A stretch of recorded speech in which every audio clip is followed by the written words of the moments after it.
ಆತ್ಮೀಯ ವಿದ್ಯಾರ್ಥಿ ಬಳಗಕ್ಕೆ ನಮಸ್ಕಾರಗಳು, ಶುಭೋದಯ. ಮತ್ತೊಮ್ಮೆ ತಮಗೆಲ್ಲರಿಗೂ ವಾಣಿಜ್ಯ ಲೋಕಕ್ಕೆ ಸ್ವಾಗತ ಕೋರುತ್ತೇನೆ. ಹಿಂದಿನ ತರಗತಿಗಳಲ್ಲಿ ನಾವು problems based on balance sheet ಮಾಡಿಸ್ತಿದ್ವಿ. ಅದು ಆಂಗ್ಲ ಭಾಷೆಯಲ್ಲಿ ಅನುವಾದ ಮಾಡಿದ್ದೆ. ನೋಡೋಣ, ಸ್ವಲ್ಪ ಡಿಫ್ರೆಂಟ್ ಆಗಿರಲಿ, ಸ್ವಲ್ಪ ಚೇಂಜ್ ಆಗಿರಲಿ ಅಂತ. ಸೊ ಆಲ್ಮೋಸ್ಟ್ ಆಲ್ ಎಲ್ಲರಿಗೂ ಅರ್ಥ ಆಗಿದೆ ಅಂತ ತಿಳ್ಕೊತೀನಿ. ಅದು ಭಾಳ important problem, question paper problem. So 2019 problem ಅದು. ನಿಮ್ಮ ಯೂನಿವರ್ಸಿಟಿ VSKUBಗೆ ಕೇಳಿದ್ದು. ಸೊ ಅದೇ ರೀತಿಯಾಗಿ ಇವತ್ತು ಇನ್ನೊಂದು ಪ್ರಾಬ್ಲಮ್ ನೋಡೋಣ ವಿದ್ಯಾರ್ಥಿಗಳೇ. ಸ್ವಲ್ಪ ಡಿಫ್ರೆಂಟ್ ಆಗಿರುವಂಥ ಪ್ರಾಬ್ಲಮ್ಮು. ಸೊ ಫಸ್ಟು ನಾನು ಪ್ರಾಬ್ಲಮ್ ರೀಡ್ ಮಾಡ್ತೀನಿ, ನೋಡಿರಿ, ಆಮೇಲೆ ಸಾಲ್ವ್ ಮಾಡೋಣಂತೆ. ನಾವು ಯಾವುದೇ ಒಂದು ಪ್ರಾಬ್ಲಮ್ಗೆ ಸಾಲ್ವ್ ಮಾಡಬೇಕಾದ್ರೆ ಫಸ್ಟು ಪ್ರಾಬ್ಲಮನ್ನು ಅಂಡರ್ಸ್ಟ್ಯಾಂಡಿಂಗ್ ಮಾಡ್ಕೊಳೋದು ಬಹಳ ಇಂಪಾರ್ಟೆಂಟ್. ಸೊ ಅದಕ್ಕಾಗಿ ನಾವು ಫಸ್ಟು ಪ್ರಾಬ್ಲಮ್ ನೋಡೋಣ, ಅದಾದಮೇಲೆ ನಾವು ಸೊಲ್ಯೂಷನ್ ನೋಡೋಣಂತೆ ವಿದ್ಯಾರ್ಥಿಗಳೇ. ಸೊ ಈ ಒಂದು ಪ್ರಾಬ್ಲಮ್ ಬಂದು TN ಗೋಡಿ ಅಂತ. ಸೊ ಆಥರ್ ಬಂದು ಅದರಲ್ಲಿ problem number 7. So problem read ಮಾಡ್ತೀನಿ ನೋಡ್ರಿ ವಿದ್ಯಾರ್ಥಿಗಳೇ. From the following trial balance of Dandeshwara Bank Limited as on 31st March 2019, prepare the balance sheet and the relevant schedule as on the date. Share capital authorized 6,000 equity shares of rupees 100 each. So 2,000 preference shares of rupees 100 each. ಅದಾದಮೇಲೆ issued capital 4,000 equity shares of rupees 100 each. 2,000 preference shares of rupees 10 each. Called up 4,000 equity shares of rupees 8 per share called. 2,000 shares preference shares fully paid up. So ಇಲ್ಲಿ ಸ್ವಲ್ಪ different ಆಗೈತೆ ನೋಡ್ರಿ. ಯಾಕಂದರೆ authorised issued ಕ್ಯಾಪಿಟಲಿಂದು ಅವನು value ತೋರಿಸಿಲ್ಲ outer ಕಾಲಮ್ನಲ್ಲಿ, but called up ಕ್ಯಾಪಿಟಲಿಂದ ಮಾತ್ರ value ತೋರಿಸಾರ. ಎಷ್ಟು? 3,20,000 ಮತ್ತು 2 lakh. ಅದು ಯಾಕಂತ ನಾನು ಮುಂದೆ ಬರುವಂತಹ ಒಂದು ಹಂತಗಳಲ್ಲಿ ನಿಮಗೆ ವಿವರಣೆ ನೀಡ್ತೇನೆ. Statutory reserves 1,60,000, capital reserves 40,000, cash in hand 2 lakh, current deposits with Reserve Bank of India 3 lakh, fixed deposits 2,40,000, profit for the year 2018 and 19 before appropriation 2,84,000. Before appropriation ಅಂದರೆ ಬಿಫೋರ್ ಡಿಸ್ಟ್ರಿಬ್ಯೂಟ್ ಆಗಿ ಇರುವಂಥ profit and loss account 1/4/2018.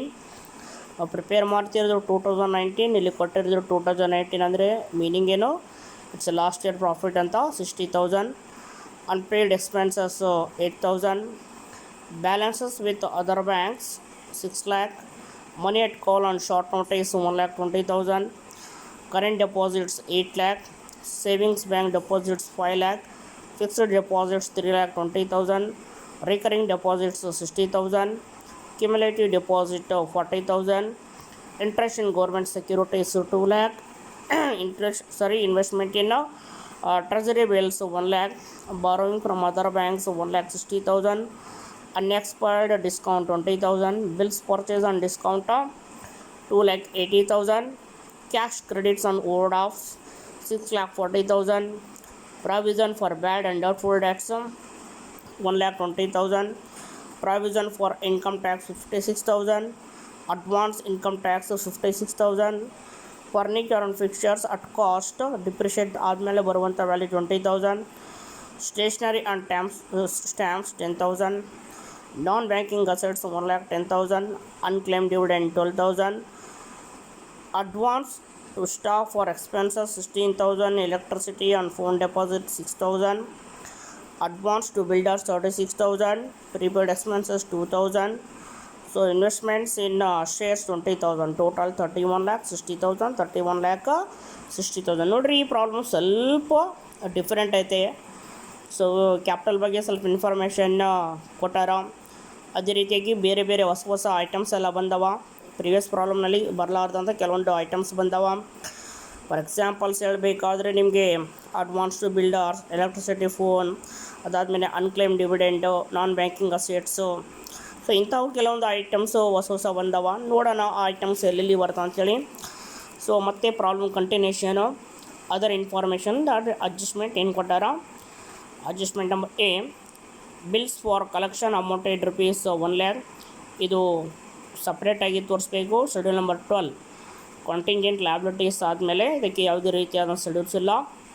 Acceptance and endorsement on behalf of customer rupees 1,50,000. So ನಿಮ್ಗೆ ಗೊತ್ತಿರ್ತದೆ acceptance and endorsement, ಇದು schedule number 12. Contingent liability ನಾವು prepare ಮಾಡ್ತೀವಿ, ಆದರೆ balance ಶೀಟ್ಗೆ ಅದನ್ನು ನಾವು ಆ್ಯಡ್ ಮಾಡಲ್ಲ. ಹಾಗಾದರೆ ಬರೀ ವಿದ್ಯಾರ್ಥಿಗಳೇ, ಸೊ ಇನ್ಫಾರ್ಮೇಷನ್ ಎಲ್ಲ ನೋಡಿದ ಮೇಲೆ ನಿಮಗೆ ಕ್ಲಿಯರ್ ಆಗಿರ್ತದೆ. ಫೈನಲ್ ಅಕೌಂಟ್ಸ್ ಪ್ರಿಪೇರ್ ಮಾಡಿರಿ ಅಂತ ಹೇಳೋಣ ಅವನು, ಅಥವಾ ಬ್ಯಾಲೆನ್ಸ್ ಶೀಟ್ ಪ್ರಿಪೇರ್ ಮಾಡಿರಿ ಅಂತ ಹೇಳೋಣ. ಸೊ ಬ್ಯಾಲೆನ್ಸ್ ಶೀಟ್ ಮಾಡಬೇಕಾದ್ರೆ ನಿಮಗೆ ಗೊತ್ತಿರ್ತೈತೆ ಆ್ಯಸ್ ಯೂಸ್ವಲ್ ಫಸ್ಟ್ ನಾವು ಏನು ಪ್ರಿಪೇರ್ ಮಾಡಬೇಕು, ಸ್ಮಾಲ್ ವರ್ಕಿಂಗ್ ನೋಟ್ ಮಾಡಬೇಕು. ಅದೇ working note calculation of balance of profit. ಯಾಕೆ ನಾವು ಬ್ಯಾಲೆನ್ಸ್ ಆಫ್ ಪ್ರಾಫಿಟ್ಟು ಪ್ರಿಪೇರ್ ಮಾಡಬೇಕಂದ್ರೆ ಅಲ್ಲಿ ಸ್ಟ್ಯಾಟ್ಯೂಟರಿ ರಿಸರ್ವ್ಸ್ ಮತ್ತು ಬ್ಯಾಲೆನ್ಸ್ ಆಫ್ ಪ್ರಾಫಿಟನ್ನು ಶೆಡ್ಯೂಲ್ ನಂಬರ್ 2ಗೆ ಆ್ಯಡ್ ಮಾಡಬೇಕಾಗಿರೋದ್ರಿಂದ ಅದನ್ನು ನಾವು ಐಡೆಂಟಿಫೈ ಮಾಡಬೇಕಾಗ್ತದೆ. ಹಾಗಾದರೆ ಬರ್ರಿ ಸಾಲ್ವ್ ನೋಡೋಣ ಯಾವ ರೀತಿಯಾಗಿ ಪ್ರಾಬ್ಲಮ್ ಸಾಲ್ವ್ ಮಾಡಬೇಕಂತ.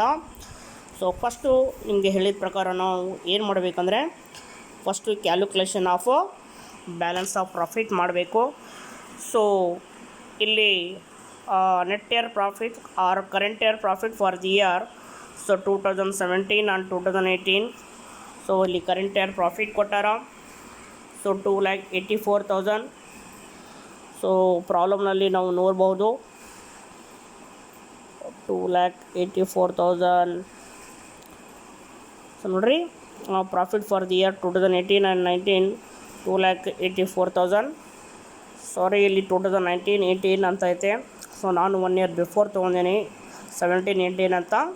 ಬಟ್ ಬಿಫೋರ್ ಅಪ್ರಾಪ್ರೇಷನ್ ಆಯ್ತಲ್ಲ 2,84,000 ಕರೆಂಟ್ ಇಯರ್ ಪ್ರಾಫಿಟ್. ಆ ಕರೆಂಟ್ ಇಯರ್ ಪ್ರಾಫಿಟ್ ತೊಗೊಂಡು ನಾನು 2,84,000. Next add last year profit. So last year profit ಇಲ್ಲಿ ಐತೆ ನೋಡಿರಿ. ಪ್ರಾಫಿಟನ್ನು last account 1/4/2018 60,000. So 2,84,000 plus 60,000 total 3,44,000. ಇದಾದಮೇಲೆ ನಾವು ನೆಕ್ಸ್ಟ್ ಮಾಡಬೇಕಾಗಿರೋದೇ ಡಿಸ್ಟ್ರಿಬ್ಯೂಟಿವ್ ಪ್ರಾಫಿಟನ್ನು ಲೆಸ್ ಅಪ್ರಾಪ್ರೇಷನ್ ಮಾಡ್ತೀವಿ. ಆದರೆ ಕರೆಂಟ್ ಇಯರ್ ಪ್ರಾಫಿಟ್ ಯಾವುದಂದರೆ 2,84,000.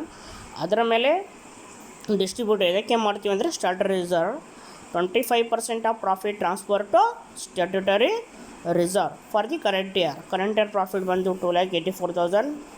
2,84,000 ಇಂಟು 2,500 ಮಾಡಿದ್ರೆ 71,000 is a statutory reserve.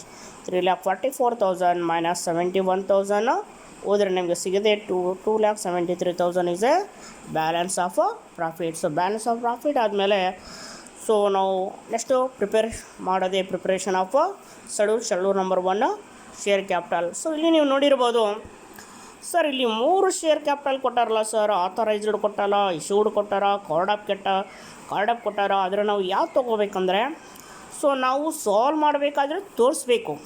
First ನೋಡಿರಿ, ಇಲ್ಲಿ ಏನು ಕೊಟ್ಟಾರ 6,000 equity shares of rupees 100 each. ಅವು ಹಾಗೆ ಬರೆಯೋಣ. 6,000 equity shares of rupees 100 each ಮಾಡಿದ್ರೆ ಎಷ್ಟು ಬರ್ತೈತೆ? 6 lakh ಬರ್ತೈತೆ. 20,000 preference shares of rupees 100 each ಮಾಡಿದ್ರೆ 2 lakh ಬರ್ತೈತೆ. ಅದು ಕ್ಲೋಸ್ ಮಾಡಿಬಿಡ್ಬೇಕು. ಇದು ಯಾರು ತೊಗೊಳಂಗಿಲ್ಲ. ನೆಕ್ಸ್ಟ್ ಇಶ್ಯೂಡ್ ಕ್ಯಾಪಿಟಲ್ ನೋಡಿರಿ. ಸೊ ಇಶ್ಯೂಡ್ ಕ್ಯಾಪಿಟಲ್ ಹಾಗೆ ಕೊಟ್ಟಾನ 4,000 equity shares of rupees 100 each. ಹಾಗೆ ಬರೆಯೋಣ ನಾವು issued capital 4,000 equity shares of rupees 100 each 4 lakh. 2,000 preference shares of rupees 100 each 2 lakh. ಇದು ಕೂಡ ಕ್ಲೋಸ್ ಮಾಡಿಬಿಡಬೇಕು. ಆದರೆ ನೋಡಿರಿ, ಇಲ್ಲಿ ಏನು ಡಿಫ್ರೆನ್ಸ್ ಐತೆ ಅಂತ ಹೇಳಿದ್ರೆ ಆಥರೈಸ್ಡ್ ಕ್ಯಾಪಿಟಲ್ ಅಂದರೆ ಪರ್ಮಿಷನ್ ಕೊಟ್ಟಿರ್ತಾರೆ ಗೌರ್ಮೆಂಟ್ 100% ನೀವು ಕ್ಯಾಪಿಟಲ್ ರೈಸ್ ಮಾಡಿರಿ ಪಬ್ಲಿಕ್ಕಿಂದ ಅಂತ.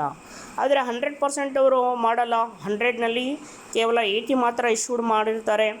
ಸೊ ಆ 80ನಲ್ಲಿ ಮತ್ತೆ ಎಲ್ಲ ಜನರಲ್ ಪಬ್ಲಿಕ್ಗೆ 80ನೇ ಸಬ್ಸ್ಕ್ರೈಬ್ ಮಾಡಲ್ಲ.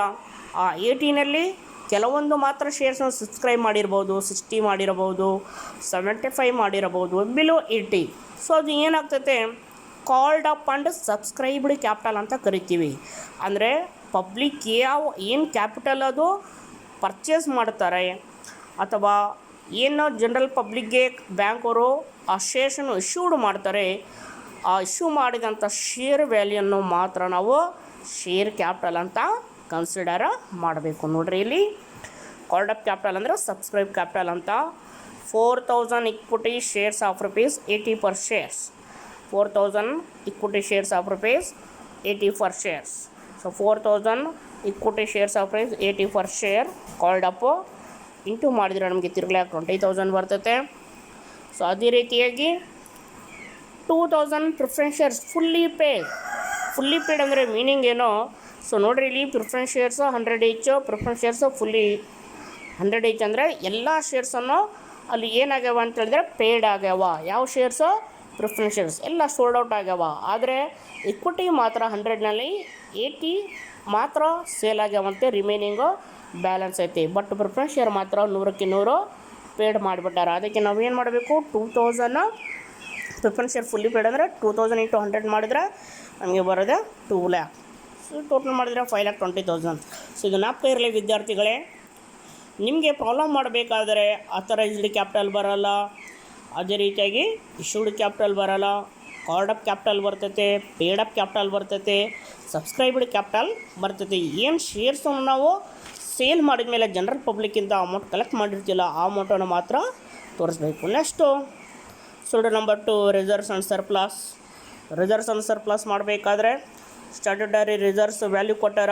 So 1,60,000. So statutory reserves value ಬಂದು ಓಕೆ 1,60,000. 1,60,000ಅಲ್ಲಿ ಸೊ 1,60,000 ನಾವು ತೋರಿಸ್ತೀವಿ. 1,60,000 ಪ್ಲಸ್ ಅಡಿಷನ್ಸ್.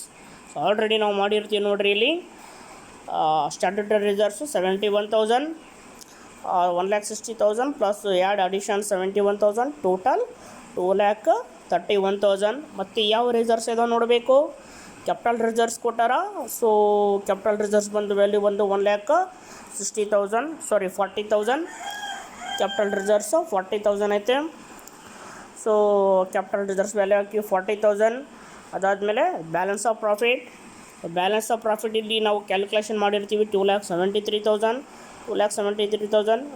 ಎಲ್ಲ ಆ್ಯಡ್ ಮಾಡಿದ್ರೆ 4,44,000. ಅದೇ ರೀತಿಯಾಗಿ ನಮ್ಮ ಶೆಡ್ಯೂಲ್ ನಂಬರ್ 3 ಡೆಪಾಸಿಟ್ಸ್.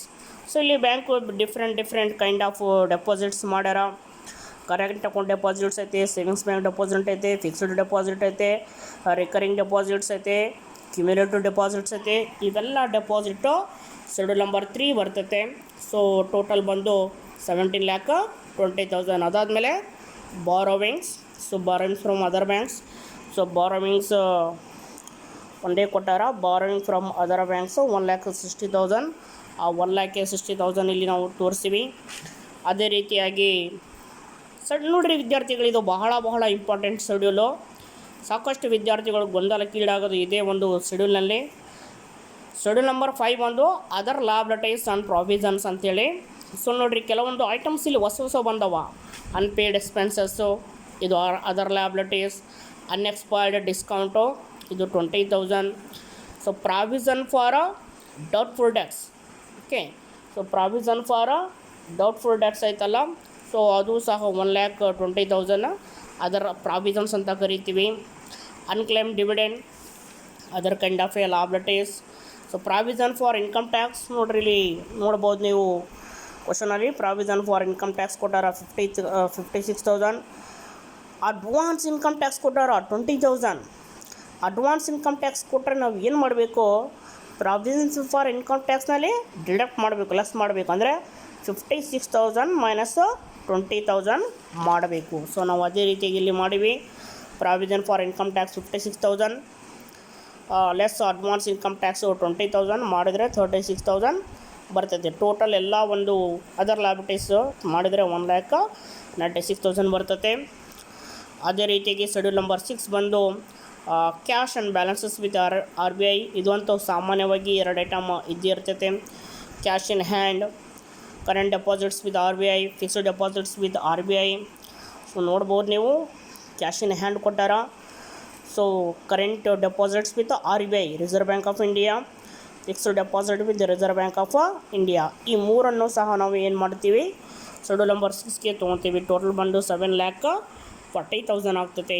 ಅದೇ ರೀತಿಯಾಗಿ schedule number 7 balances with other bank. So ನಮ್ಮ ಒಂದು ಆ ಬ್ಯಾಂಕ್ಸ್ ಆರ್ ಇನ್ಸ್ಟಿಟ್ಯೂಷನ್ ಬಿಟ್ಟು ನಾವು ಏನಾದರೂ ಬೇರೆ ಬ್ಯಾಂಕ್ನಲ್ಲಿ ಒಂದು ಬ್ಯಾಲೆನ್ಸನ್ನು ಮೇಂಟೈನ್ ಮಾಡಿದರೆ, ಐ ಮೀನ್ ರಿಸರ್ವ್ ಬ್ಯಾಂಕ್ ಬಿಟ್ಟು ಬೇರೆ ಬ್ಯಾಂಕ್ಸ್ನಲ್ಲಿ ಏನಾದರೂ ಬ್ಯಾಲೆನ್ಸಸ್ ಮೇಂಟೈನ್ ಮಾಡಿದರೆ ಅದು ಶೆಡ್ಯೂಲ್ ನಂಬರ್ 7ನಲ್ಲಿ ಬರ್ತದೆ. ಅದರ ಜೊತೆಗೆ ಮನಿ at call and short notice ಕೂಡ ಶೆಡ್ಯೂಲ್ ನಂಬರ್ 7ನಲ್ಲಿ ಬರ್ತದೆ.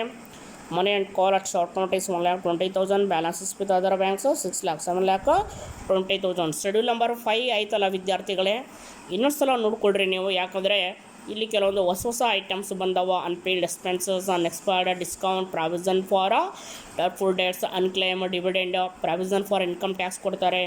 ಅದರಲ್ಲಿ ಏನಾದರೂ ಅಡ್ವಾನ್ಸ್ ಇನ್ಕಮ್ ಟ್ಯಾಕ್ಸ್ ಕೊಟ್ಟರೆ ಡಿಡಕ್ಟ್ ಮಾಡಬೇಕಾಗ್ತೈತಿ. ಇದು ಜ್ಞಾಪಕ ವಿದ್ಯಾರ್ಥಿಗಳೇ. ಸೊ ಅದೇ ರೀತಿಯಾಗಿ ನಮ್ಮ ನೆಕ್ಸ್ಟ್ ಶೆಡ್ಯೂಲ್ ಬಂದು ಶೆಡ್ಯೂಲ್ ನಂಬರ್ 8 ಇನ್ವೆಸ್ಟ್ಮೆಂಟು. ಸೊ ಎಲ್ಲೆಲ್ಲಿ ಇನ್ವೆಸ್ಟ್ಮೆಂಟ್ ಮಾಡಾರಂತ, so investment in government securities, investment in treasury bills. So ಅದೇ ರೀತಿಯಾಗಿ ಸೊ ಈ ರೀತಿಯಾದಂಥ ಒಂದು ಇನ್ವೆಸ್ಟ್ಮೆಂಟ್ ಮಾಡ್ಯಾರ. ಇನ್ವೆಸ್ಟ್ಮೆಂಟ್ ಲಾಸ್ಟ್ ಒಂದು ಐತೆ, ಇನ್ವೆಸ್ಟ್ಮೆಂಟ್ ಒಂದು ಶೇರ್ಸ್ ಐತೆ. ಸೊ 3 ಇನ್ವೆಸ್ಟ್ಮೆಂಟ್ ಮಾಡ್ಯಾರ, ಸೆಕ್ಯೂರಿಟೀಸ್ನಲ್ಲಿ, ಟ್ರೆಜರಿ ಬಿಲ್ನಲ್ಲಿ, ಶೇರ್ಸ್ನಲ್ಲಿ. ಆ 3 ಇನ್ವೆಸ್ಟ್ಮೆಂಟನ್ನು ಸಹ ನಾವಿಲ್ಲಿ ಆ್ಯಡ್ ಮಾಡಬೇಕು. ಟೋಟಲ್ 3,20,000 ಆಗ್ತದೆ. ಅದೇ ರೀತಿಯಾಗಿ ನೆಕ್ಸ್ಟ್ ಒಂದು ಶೆಡ್ಯೂಲ್ಸ್ ಬಂದು schedule number 7 bills purchase and discounted, cash credit ಕೊಟ್ಟಾರ, ಟರ್ಮ್ ಲೋನ್ಸ್ ಕೊಟ್ಟಾರ. ಇವೆಲ್ಲ ಶೆಡ್ಯೂಲ್ ನಂಬರ್ 9ನಲ್ಲಿ ಬರ್ತೈತಿ 2,40,000 ಸೊ ಅದಾದಮೇಲೆ ನೆಕ್ಸ್ಟ್ ಬಂದು schedule number 10 fixed assets. So fixed assets ಬಂದು ಒಂದೇ ಕೊಟ್ಟಾರ. Furniture and fixtures at cost 30,000 20,000. So ಇದು ಒರಿಜಿನಲ್ ವ್ಯಾಲ್ಯೂ. ಇದು 20,000 ಡಿಪ್ರಿಷಿಯೇಟ್ ಆದಮೇಲೆ ಬರುವಂಥ ವ್ಯಾಲ್ಯೂ. ಹಾಗಾದರೆ ಡಿಪ್ರಿಷಿಯೇಟ್ ವ್ಯಾಲ್ಯೂ ಎಷ್ಟು? 30,000 ಮೈನಸ್ 20,000 ಹೋದರೆ ಎಷ್ಟು ಬರ್ತೈತೆ? 10,000.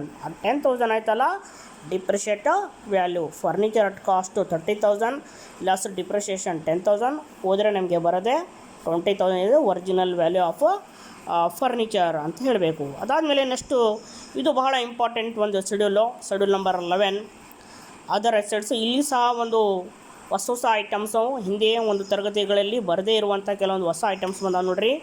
ಸ್ಟೇಷ್ನರಿ ಆ್ಯಂಡ್ ಸ್ಟ್ಯಾಂಪ್ಸ್ ಬಂದೈತೆ. ನಾನ್ ಬ್ಯಾಂಕಿಂಗ್ ಅಸೆಟ್ಸ್ ಇದು ಅದರ್ ಕೈಂಡ್ ಆಫ್ ಅಸೆಟ್ಸ್ ಜ್ಞಾಪಕ ಇರಲಿ. ಅಡ್ವಾನ್ಸ್ ಸ್ಟಾಪ್ ಇದು other kind of assets. Electricity and phone deposits, advance builder, prepaid expenses. Sir electricity ಆಮೇಲೆ ಸ್ಟಾಪು ಸ್ಯಾಲ್ರಿ ಇವೆಲ್ಲ ನಾವು ಪ್ರಾಫಿಟ್ ಆ್ಯಂಡ್ ಲಾಸ್ ಅಕೌಂಟಲ್ಲಿ ಮಾಡ್ತಿದ್ದ. ಹೌದು ಮಾಡ್ತಿದ್ವಿ, ಬಟ್ ಇಲ್ಲಿ ಪ್ರಾಫಿಟ್ ಆ್ಯಂಡ್ ಲಾಸ್ ಅಕೌಂಟ್ ಕೊಟ್ಟಿಲ್ಲಲ್ಲ ಅವನು.